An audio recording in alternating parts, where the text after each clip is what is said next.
I want to welcome Courtland Kilpatrick to the show today.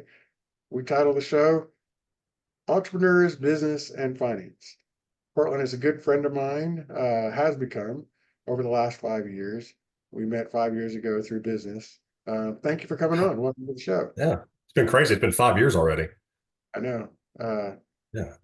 it's not possible, actually, how old I am. So Yeah. we won't talk about that. I'm really a lot younger. Um, Yeah, well, I think we both aged a few in 5 years. See, my son, my gosh, I think I just had my son, my first one, when you and I met. So that's kind of crazy. It's been 5 years plus. uh, Well, it's been a Yeah. good 5 years. There's always challenges, but it's been a good 5 years. So we worked together, and we first met through business. And you are an expert in many things oil and gas, but particularly a specialty in mineral properties and mineral rights. And Yeah. I think that was a chosen decision because you like that space. Because um, drilling requires a lot of moving parts, and royalties is a I don't want to say it's simpler because it's very complicated, but doesn't require as much of a team of people doing a lot of work and a lot of contractors behind you. Yeah. So, can you tell me what you think first interests you in mineral properties? Sure. Well, a little background first. So I didn't start out in minerals. I started out in title, running title. Um, But what I saw in mineral properties was very similar to what I like in real estate, basically. It's owning a tangible asset, or I mean, tangible, whereas in someone's going to pay you for basically owning an asset. Um, what I just saw when we were running title, I first started running title and taking leases, and that's where it really kind of piqued my interest because I'd be going to these individuals for a company at that time when I started was Chesapeake, and I realized that just because this individual owned the minerals in any particular property, I'd go and have a blank check in hand to negotiate just the opportunity for Chesapeake to look for oil and gas in under their property. I just thought that was a really cool thing. Like they didn't have to do anything at all. And basically they would get a 20, 30, $130,000 check and they had zero liability on their part. And basically they were taking a Fortune 500 company and coming and saying, look, you've got to pay me for something that I own, but literally have no means whatsoever to get it out of the ground otherwise. I found that fascinating. Yeah, so and you've always had a passion for it, and of course, it's my dad used to always say, pick a profession, pick a work that you enjoy, and it's obvious that you do, and it's interesting every day. It's never a dull moment. Um, so let's Yeah, talk about that. Talk about how Chesapeake is a major international, well, I guess national, but publicly traded company. And when they want to drill wells, they need to go lease property, but they have to lease it from someone who owns the property. Lease is just a term that allows them to contract with that landowner to go ahead and drill the well. correct. Um, and but the person that owns the what we call mineral properties or mineral rights, the underground property, uh, gets paid a royalty when the oil and gas company drills and produces, because it wouldn't be fair if you own some property and some big company comes and drills on your property and they don't pay you for it. It's like if someone wants to come ranch on your property, they pay you for it. If they want to come farm on your property, if they want to lease your property. So it's kind of the same way. It starts with the landowner and the oil and gas company pays it. So talk about how the rights can be severed and what it's like to own an underground property and how that's recorded. Sure. Let's see. Simplicity for simplicity purposes, there are two types. There are real property, which I mean, people can call it different things, and for all intents and purposes, real property is simply just you own the surface of the property and all the minerals to the center of the earth. You can sever those ties in multiple different ways, but again, simplicity purposes, let's just say that Joe Blow owns real property, which is surface level and below. This was, Joe Blow's grandfather bought the land 100 years ago. So now Joe says, "Hey, I need some cash for my family. Above surface, I have a farm and it's making some money, but I had someone come by and say, "Hey, look, I'll pay you X amount of dollars per acre that you own underneath your family farm." At that point, Joe says, "Sounds like a deal," and he negotiates a 10,000 per acre. And from that point on, Joe has nothing affecting his farm above the surface. And now whomever bought below the surface now has the rights to negotiate a lease from an oil and gas company. And they've got those rights all the way to the center of the earth. Going back to why that's so interesting is I believe I believe the United States is the only the only place that you can actually own the minerals. That's right too. The history, I believe, and it may not be solidly established, but is that Rockefeller had something to do with it, that he was drilling wells when wells were first being drilled, and it didn't make sense to, and there was value of what was underground. It didn't make sense to have buy the house and the ranch and everything with it when the people that owned the house and the ranch didn't want to sell it, but they might want to sell a portion of what they own underground or all of what they own underground. That sounds And so correct. and so when you say run title, that's important because it's not very easy if you're not an expert. There are title companies. And if you're not an expert, obviously you were working for a huge company, and that's part of how you became an expert. Now you've been working uh, for yourself, if you will. We work together, but for many years. How is it that you find out who in the heck owns the minerals, and how do they get recorded, and how do you know when you own them? Well, okay. Again, everything in oil and gas is somewhat complicated. So I'm going to try to narrow it down to the least complicated way possible. So depending on the state, every state's different. So each state has its own rules, regulations, ways to find who owns the minerals. But let's just we specialize in Oklahoma, for instance. I started running title in Texas, but that's a completely different animal than Oklahoma, which is a completely different animal than West Virginia, which is a completely different animal than Louisiana. So, for all intents and purposes, let's just focus on Oklahoma. No, so Oklahoma, every every piece of property in the United States, think of it as one large jigsaw puzzle.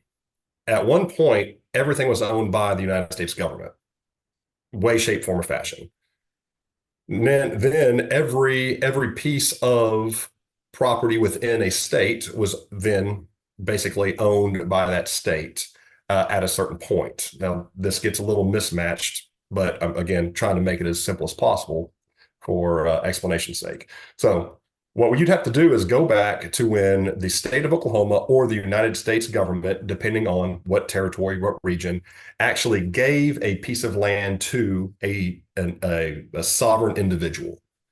Um, in Oklahoma, a lot of that was to Indian tribes. There are large swaths of Oklahoma that you can see if you go back into title, and what you say you go back to patent. Patent is where the United States and or the state in which you reside or are looking for the minerals actually gives it to one individual. So what's interesting about Oklahoma is you will see, on a lot of the old patents, red feather. The state of Oklahoma, United States government grants 160 acres to red feather and buffalo hump, if you will. Um, so at that point, there is a there's a lineage of your property, if you will, from red feather to buffalo hump to flying eagle, and then I mean these are real names. I mean on patents, and then at some point those Indian tribes start selling out portions of their land, and so then you start seeing more of the John Smiths, if you will, they start buying it up. So again, very long story short, it starts at a point that's patent, and every mineral exchange that goes from patent forward, it might start out with 160 acres. And by the time it gets to us in 2024, that 160 acres might be owned by 350 people. So the original question was title. So the difficulty in title is every time that there's a marriage, every time that there's a divorce, every time that there's a death, there has to be a chain of title connected to your property. That's how operators know who to pay, basically. So specifically in Oklahoma, you have to go to a courthouse or a title company that houses a bunch of the records for different counties. And quite simply, you have to hire a landman, and that landman goes through and runs the records from patent forward. They then develop what's called a run sheet showing every document that would have affected your property from patent forward, leases, divorces, affidavits of heirship, wills, um, and then they will then put together what's called a MOR, a mineral ownership report, and that is your end of the puzzle. Here's your puzzle, the run sheet that might be 20 lines long or 250 lines long. And at the end, here's your mineral ownership report saying that whoever you're buying from Joe Blow. Joe Blow owns 22.3 acres at a 1/8 royalty interest. And at that point, now you know what to pay him to take possession of the property. So that's title in a nutshell, basically. Different states, it's completely different in every state. And I have horror stories about West Virginia. West Virginia, it's well, I won't get into it, but there are some states that are on top of it and some states that aren't on top of it. Oklahoma happens to be one that has great records. Texas, great records. Past that, a lot of those states just haven't really done as well, going back to patent, if you will. And what you were saying earlier, run title, that's a description of what that means. It sounds like something easy, but it's really quite complicated and requires a lot of expertise. Oh, it's extremely complicated. Yeah. Yeah. And that's to make sure that you're buying a property from someone that wants to sell it and can sell it because they actually own it. Sometimes they don't Absolutely. know they own it. Sometimes they think they own it and they don't own it. There's all sorts of confusion out there. Yeah, there, And there are clauses out there, Mother Hubbard clause, there are favorization clauses. There are, I mean, a ton of legal mumbo jumbo that you've got to know and be able to look for. The Duhigg rule is a big one where someone can't sell more than they have. And if they do, then it has to come out, there's 1,000 rules, but yeah, the very basics of it was the title report, but getting that title report and knowing how to actually interpret the title report or put together a title report is extremely difficult. Yeah. and many times, more recently, some of the documents are computerized, so you can actually look it online. But I don't think there's a state that I'm aware of where it goes back to the beginning. So ultimately, it still requires, at least in Oklahoma for sure, and Texas, someone to go to a county courthouse where these deeds and ownership are recorded and verify everything. And they're scattered around frequently in the country, and um, there's interesting stories when there's a rush in a certain area of landmen getting into it, trying to get the title book, Oh, from the other one first and waiting in yeah. line.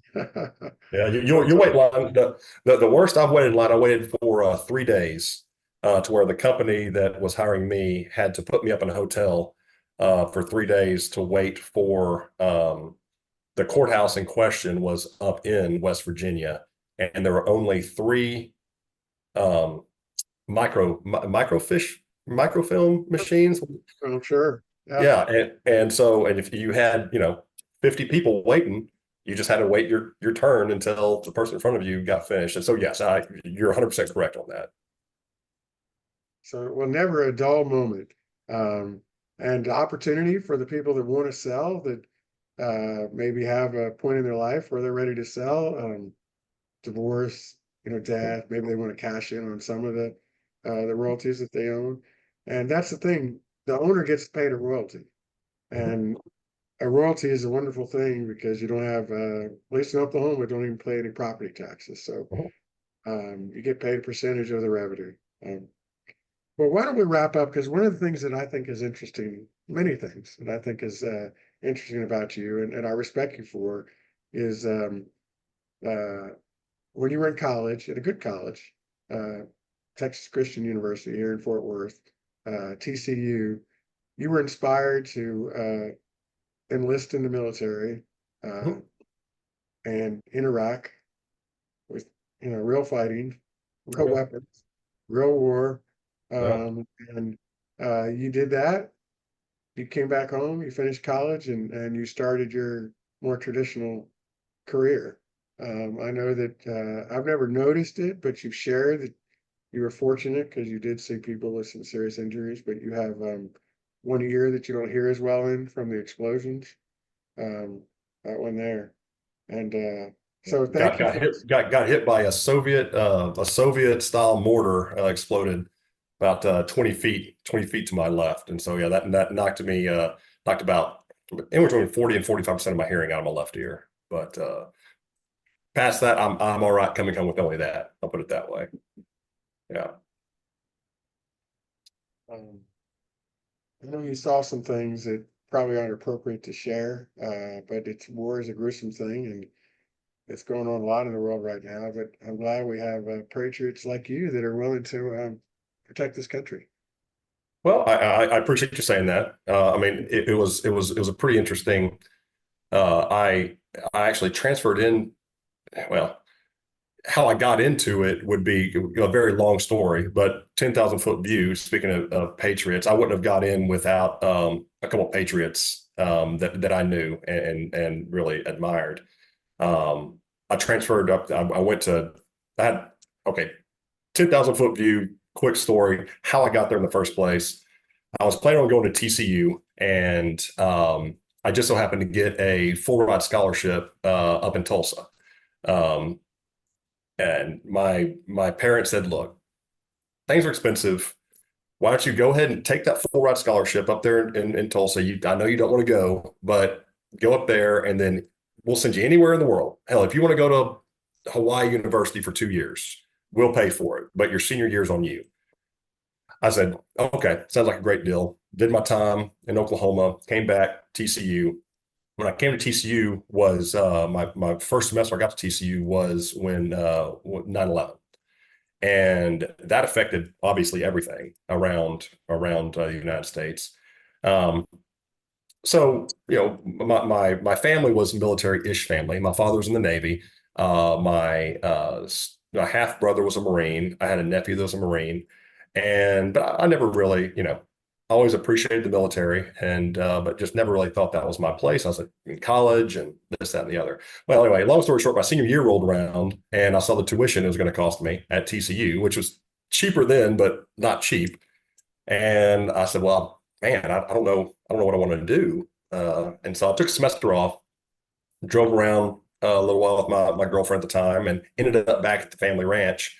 Was working out in the ranch and happened to come in about 15 minutes earlier than normal, and saw a general on the TV, and he was basically lamenting that every generation, had their challenges, wartime, and mine at the time was not stepping up. There were lack of people joining, and that just kind of ate at me. I kind of laid in bed that night thinking, well, I'm able-bodied. I'm not in school right now. I took a semester off. Don't have family, and I thought, I'm going to go down to the recruiting office tomorrow and just inquire. Met a guy there that was an old World War II guy that was just happened to be in the office, and he was just telling me about his life experiences after the military and kind of all of the positives that came with it. I mean, he didn't hold back with the negatives. Also, I mean, he saw a lot of fighting in World War II. Um, but anyway, long story short, I joined up, went home, told my parents. They looked at me like I, had a horn growing out of my forehead. But it was a good experience. We lost a lot of people. I say a lot of people. We lost a few people in our company. We lost our captain, Captain James A. Funkhauser. We lost our interpreter. We rolled into Baghdad Christmas Eve of '05. We're there a year, and came back a couple men lighter a little before Christmas '06. But nutshell, military experience. Um, I wouldn't take anything back. War, there's terrible things happen in war. But overall, it was a positive experience for me, with discipline and a lot of things that I was probably lacking. So there's my 10,000 foot, military story. What a fantastic 10,000 foot military story. And I think that is a terrific note inspiring note to leave off on. So thank you very much for taking time out of your busy day Yeah. to get on the show. And I will be talking to you soon. Absolutely. Appreciate the opportunity.